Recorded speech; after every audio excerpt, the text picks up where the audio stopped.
Next ethylene.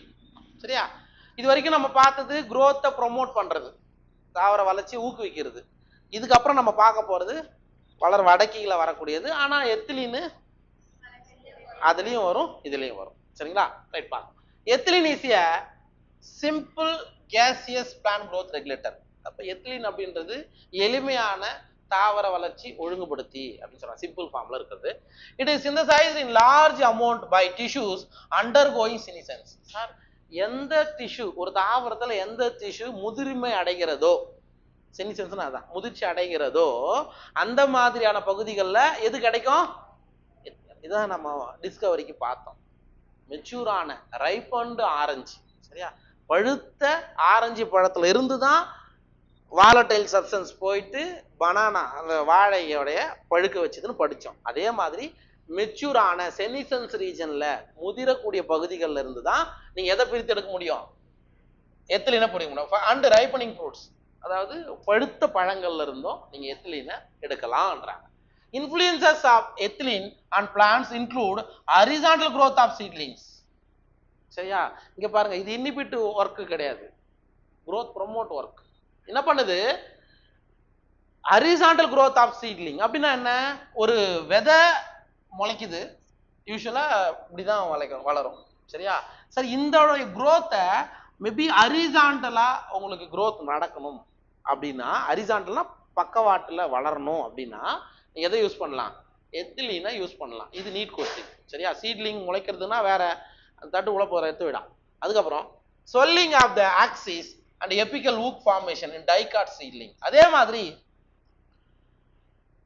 டைகாட்டோட சீட்லிங்ல, அப்ப இருவித்திலை தாவர விதை முளைக்கும் போது swelling ஆஃப் ஆக்சிஸ், அதோடைய கோணப்பகுதி பல்ஜ் ஆகிறதுக்கும், எபிக்கல் ஊக் ஃபார்மேஷன் அப்படின்னா என்ன? நுனி பகுதியில கொஞ்சம் வளைஞ்ச மாதிரியான அமைப்பு உருவாக்குறதுக்கும் எதை பயன்படுத்தலாம்?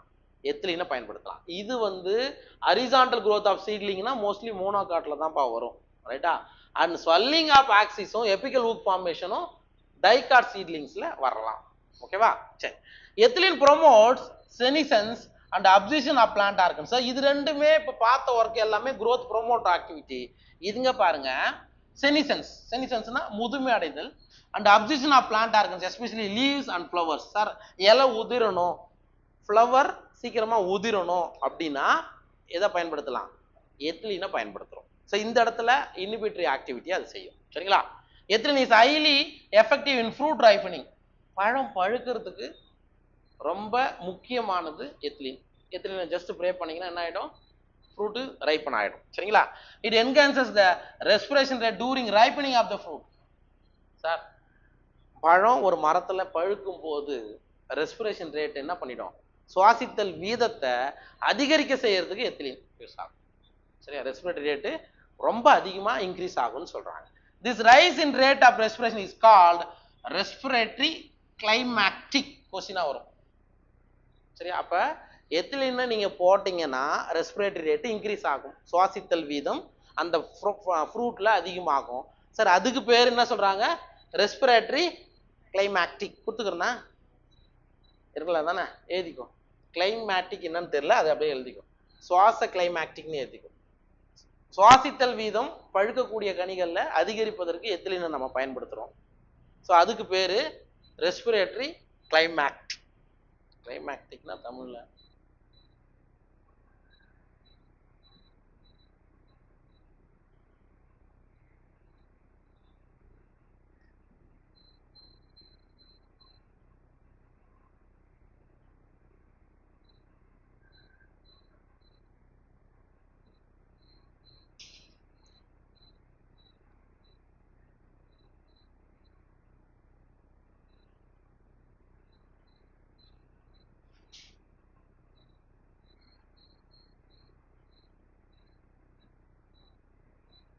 அது உணர்ச்சி ஏற்றம்னு சொல்றாங்க. அது வேண்டாம். கிளைமேக்டிக்னா என்னன்னு பார்த்துக்கோ. ரெஸ்பிரேட்டரி ரேட்டு ரைப்பன் ஆகக்கூடிய ஃப்ரூட்ல எத்திலீனை போடும்போது இன்க்ரீஸ் ஆகும், அதுக்கு பேரு ரெஸ்பிரேட்டரி கிளைமேக்டிக். சரி, தமிழ் மீடியம் தயவு செய்து எழுதிக்கோ, கொஸ்டினா வந்துட போதும். Next, ethylene breaks seed and bud dormancy. அப்படின்னா என்ன? விதை உறக்கம் அண்ட் மொட்டு உறக்கத்தை அது என்ன பண்ணுது? பிரேக் பண்ணுது. அப்படின்னா என்ன? விதை உறக்கம்னா என்ன? ஒரு விதைய கல்டிவேட் பண்ணிட்டு எடுத்துட்டு போயிட்டு நீங்க மண்ணுல போட்டீங்கன்னா அது முளைக்காது. மேபி அது எதில் இருக்குன்னு அர்த்தம், விதை உறக்கத்தில் டார்மன்சி பீரியட்ல இருக்குது. அப்ப நீங்க அதை பிரேக் பண்ணணும் அப்படின்னா எத்திலீனை தெளிச்சுட்டு அதுக்கப்புறம் அந்த விதையை போட்டோம்னா சீக்கிரமா முளைக்கும். அதே மாதிரி தான் மொட்டுக்கும். சரிங்களா? Initiate germination in peanut seed sprouting of potato tubers. அதாவது அது ஜெர்மினேஷனை தூண்டுது பாரு. இது வந்து growth ப்ரொமோட்டிங் ஆக்டிவிட்டி தான். எங்க? Peanut seat. பீனட்னா வேர்க்கடலை, நிலக்கடலை இருக்கு இல்லையா, அந்த விதை முளைக்கிறத தூண்டுறதுக்கு யார் யூஸ் பண்றாங்க? எத்திலீனை பயன்படுத்துறாங்க. அதே மாதிரி ஸ்ப்ரோட்டிங் ஆஃப் பொட்டேட்டோ டியூபர்ஸ், உருளைக்கிழங்குடைய கிழங்குல இருந்து மொட்டு உருவாகணும் அப்படின்னா அதுக்கும் எதை பயன்படுத்துறாங்க? எத்திலீனை பயன்படுத்துறாங்க. இது ரெண்டுத்தையும் முக்கியமானது, அன்லைன் பண்ணி வச்சுக்கோ, கொஸ்டின்ஸா வரும். அப்புறம் ethylene promotes rapid internode petiole elongation deep water rice plants. இந்த இடத்துல அன்லைன் பண்ணுப்பா. நீங்க இதுக்கு முன்னாடி என்ன படிச்சிருப்பீங்க? இன்டர்னோட் எலாங்கேஷன் என்ன படிச்சீங்க? கணுவிடை பகுதி நீட்சிக்கு ஜிப்ரலின் படிச்சிருப்பீங்க, ரைட்டா? இந்த இடத்துல இங்க என்ன சொல்றாங்கன்னா டீப் வாட்டரைஸ் பிளான்ஸ் அப்படின்னா என்ன அர்த்தம்? நீங்க பொதுவா நெல்ல தண்ணி நிறைந்த பகுதிகளில் தான் வளர்க்க முடியும், தண்ணி அவசியம். சரிங்களா? ஸோ அந்த மாதிரியான கண்டிஷன்ல இன்டர்னோட் எலாங்கேஷன் நடக்கணும், கணுவிடை பகுதி நீட்சி நடக்கணும். பீட்டியோல் எலாங்கேஷன், பீட்டியோல் எலாங்கேஷன் என்ன அர்த்தம்? இலையினுடைய காம்பு பகுதி நீட்சி அடைவதற்கும் எதை போடணும்? எத்திலீனை பயன்படுத்துறாங்க. சரிங்களா? and it helps leaves upper part of the shoot to remain above water. இது என்ன பண்ணிக்குது? தண்ணியில வளர்ந்தாலும் லீஃபும் அப்பர் பார்ட்டும், ஷூட்டோட அப்பர் பார்ட்டும் தண்ணிக்கு மேல இருக்குது. ஏன்னா இதை போட்ட உடனே என்ன ஆகுது? உங்களுக்கு இன்டர்னோட் எலாங்கேஷன்லாம் வேகமா நடக்குது தண்ணியில மூழ்கி இருக்கக்கூடிய தாவரங்கள்ல, அதனால மேல இருக்கிறதால பிரச்சனை இல்லாம பாதுகாக்குன்னு சொல்றாங்க.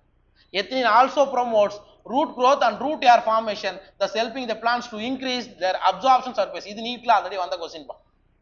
எத்திலீன் வேற என்ன சார் பண்ணுது அப்படின்னா ரூட் ஏர் ஃபார்மேஷனை இன்க்ரீஸ் பண்ணுது. அப்ப ஒரு தாவரத்துல ரூட் ஏர்ஸ் இதான் வச்சுக்கப்பா, இதான் ரூட் ஏர்ஸ்னு வச்சுக்கோ. ரூட் ஏர்ஸ் அதிகமாச்சுன்னா அப்சார்ப்ஷன் அதிகமாகும், தண்ணியை உறிஞ்சக்கூடிய கெப்பாசிட்டி அதிகமாகும். பிளஸ் வேற என்ன பண்ணுது? அப்சார்ப்ஷன் சர்ஃபேஸ்னா என்ன அர்த்தம்? நீங்க யோசித்து பாருங்க, இந்த மாதிரி ரூட் ஏர்ஸ் ஃபார்ம் ஆகிட்டே போகுதுன்னு வச்சுக்கோ, அதோடைய பரப்பளவு இன்க்ரீஸ் ஆகுமா? அப்சார்ப்ஷன் சர்ஃபேஸ் இன்க்ரீஸ் ஆச்சுன்னா அதிகப்படியான தண்ணியை உறிஞ்சிறதுக்கு எத்திலீனை நீங்க பயன்படுத்தலாம்னு சொல்றோம். சரியா? Root initiation, root hair initiation, அதுக்கப்புறம் அப்சார்பன்ஸ், அது என்னது? Increase in their absorption surface. சரியா? அதாவது அப்சார்ப்ஷன் தான் சொல்றீங்க தமிழ்ல, உள்ளீர்த்தலுடைய பரப்பை அதிகரிப்பதற்கும் எத்திலீனை பயன்படுத்துறோம். இதெல்லாம் growth ப்ரோமோட்டிங் ஆக்டிவிட்டியில வரும், பார்த்துக்கோ.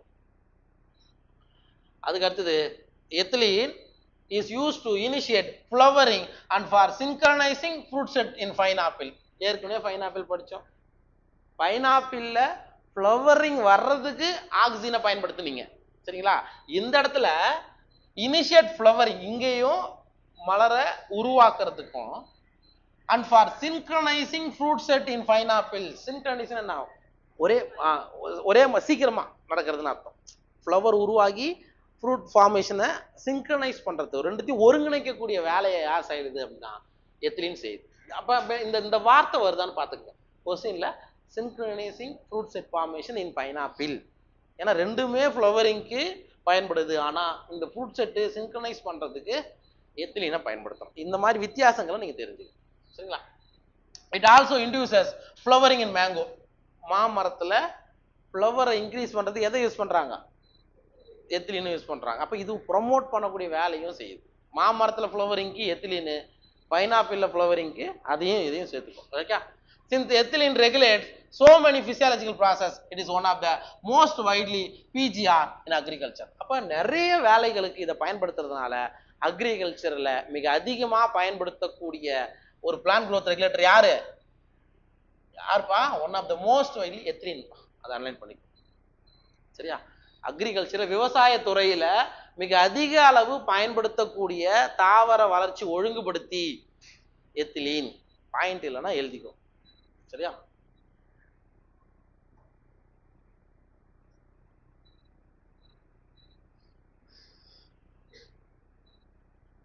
கேட்கலாம், விவசாயத்துறையில மிக அதிகமா எதை பயன்படுத்துறாங்கன்னு கேட்கலாம். அதுக்கப்புறம் the most widely used compound or source of ethylene is ethophen. ethophen அப்படின்றது ஒரு கரைசல். சரியா? அதிகமா எத்திலீன்ல எதை யூஸ் பண்றாங்கன்னா எத்தோபன் கரைசல் யூஸ் பண்றாங்க. அது பாட்டில்ல கிடைக்கும். சரியா? ஜஸ்ட் நீங்க இந்த வாழைப்பழம் மண்டி, வாழைக்காய் மண்டி வச்சிருக்காங்கல்ல, அந்த இடத்துல அல்லது ஃப்ரூட் ஷாப் வச்சிருக்காங்கன்னா கண்டிப்பா எத்தோபன் பாட்டில் வச்சு இல்லாம இருக்க மாட்டான். ஜஸ்ட் ஒரு 4 டிராப் போட்டு தண்ணியில மிக்ஸ் பண்ணி ஸ்ப்ரே பண்ணா போதும், நாளைக்கு பழுத்துரும். சரியா? அப்ப அதிகமா இது பண்றது எத்தோபன் அப்படின்றது ஞாபகம் வச்சு. எத்தோபன் இஸ் an aqueous solution. அது எப்படி இருக்கும்? தண்ணி மாதிரியான ஒரு கரைசல். is readily absorbed and transported within the plant and releases ethylene slowly. இது என்ன ஆகும்? நீங்க இந்த எத்தோபன் கரைசல ஒரு தண்ணி மாதிரி இருக்கும், அதை நம்ம தண்ணியில மிக்ஸ் பண்ணி ஸ்ப்ரே பண்ணும்போது அந்த பிளான்ட்டோடைய ஆர்கன், ஃபார் எக்ஸாம்பிள் அந்த காய் மேலதான் நம்ம போடுறோம், அது என்ன பண்ணிக்கும்? அப்சார்பன்ஸ் பண்ணிக்கிட்டு அது எதை தூண்டுன்னு சொல்றாங்க? within the plant and releases ethylene slowly. எத்திலீனை உற்பத்தி செய்யும். நமக்கு தான் தெரியுமா, எத்திலீன் வந்ததுன்னா அந்த பழம் என்ன ஆகும்? பழுக்கும். புரியுதா? அதான் எத்தோபனோட வேலை. எத்தோபன் accelerates fruit ripening in tomatoes and apples and accelerate absorption in flowers and fruits. அதாவது ஃப்ரூட் ரைப்பனிங்க தக்காளியிலையும் ஆப்பிள்லையும் ஃப்ரூட் ரைப்பனிங்க என்ஹான்ஸ் பண்ணுது யாரு? எத்தோபன். சரியா? சீக்கிரமா பழுக்கும் வைக்கும். and accelerate absorption in flowers and fruits. இந்த இடத்துல ஞாபகம் வச்சுக்கோ, அப்சர்ஷன் பண்ணுது எங்க? ஃப்ளவர் கீழே உதிரணும், சரியா? ஃப்ரூட்டு கீழே உதிரணும். அப்ப என்ன பண்ணுது? Thinning of cotton, cherry, walnut. Thinning of காட்டன்னா என்ன அர்த்தம்? பருத்தியை அந்த தின் பண்றது, சரியா? அதுக்கும் செர்ரி, வால்நட்டு இதெல்லாம் அப்சர்ஷனை உண்டாக்கும். நீங்க அந்த பருத்தியில பார்த்துருப்பீங்க, ஃப்ளவரிங் வந்துட்டே இருக்கும், கீழே அந்த உங்களுக்கு காய் ஃபார்மேஷன் நடக்கும். சரியா? அந்த மாதிரி சரி மெச்சூர் ஆகிட்டு ஃபெர்டிலைசேஷன் நடந்த ஃப்ளவரை தேவையில்ல, அந்த சமயத்தில் ஃப்ளவரிங்லாம் முடிஞ்சு போச்சு, அது கீழே விழணும் அப்படின்னா இதை யூஸ் பண்ணுறாங்க. சரிங்களா? அது எது எதில்? காட்டன், செர்ரி, வால்நட் இதுக்கும் யூஸ் பண்ணுறாங்க. அண்ட் இட் ப்ரொமோட்ஸ், இது நீட் கொஸ்டின் நிறைய வாட்டி கேட்டிருப்பாங்க, ஃபீமேல் ஃப்ளவர்ஸ் இன் குக்கும்பர்ஸ் தேர்பை இன்க்ரீசிங் த ஈல்ட். குக்கும்பர் வெள்ளரி செடியில் பெண் மலர்களுடைய எண்ணிக்கையை அதிகரிக்கிறது. அப்ப வெள்ளரி செடி ஆண் மலர் பெண் மலர் ஒரே தாவரத்தில் இருக்குமா இல்ல வேற வேற தாவரத்தில் இருக்குமா? வெள்ளரி செடியில. வெள்ளரி செடியா எப்படி இருக்குன்னு தெரியாது, அதனால போய் கேட்குறீங்க. மேல் ஃப்ளவரும் இருக்கும், ஃபீமேல் ஃப்ளவரும் செப்பரேட்டா இருக்கும். பார்த்துருக்கீங்களா? மேல் ஃப்ளவர் ஃபீமேல் ஃப்ளவரும் இருக்கும். இந்த பூசணி செடியெல்லாம் பார்த்துருக்கீங்களா? அந்த மாதிரி தான் இருக்கும், அந்த மாதிரி ஷேப்ல தான் இருக்கும். அப்ப நமக்கு மேல் ஃப்ளவரோட யூஸ் ஒன்றும் இல்லைல்ல, என்ன இருக்க போகுது? ஆனா அது முக்கியம், பாலினேஷனுக்கு அதுதான் முக்கியம். ஆனா நிறைய இருந்தா வேஸ்ட். அப்போ ஒரு குக்கும்பர் செடியில ஒரு 10 ஃப்ளவர் இருந்தா போதும்னு வச்சுக்கோ மேலு. அப்போ 100 ஃபீமேல் ஃப்ளவர் இருந்தா 100 வெள்ளரிக்காய் கிடைக்கும். புரியுதா? அப்ப பர்டிகுலரா ஃபீமேல் ஃப்ளவரை மட்டும் குக்கும்பர்ல இன்க்ரீஸ் பண்றதுக்கு நீங்க எதை யூஸ் பண்ணலாம்? எத்திலீனை பயன்படுத்தலாம். இது நீட்ல ஆல்ரெடி கேட்டிருக்காங்க, ஜஸ்ட் பார்த்தா. சரியா? ரைட், பார்.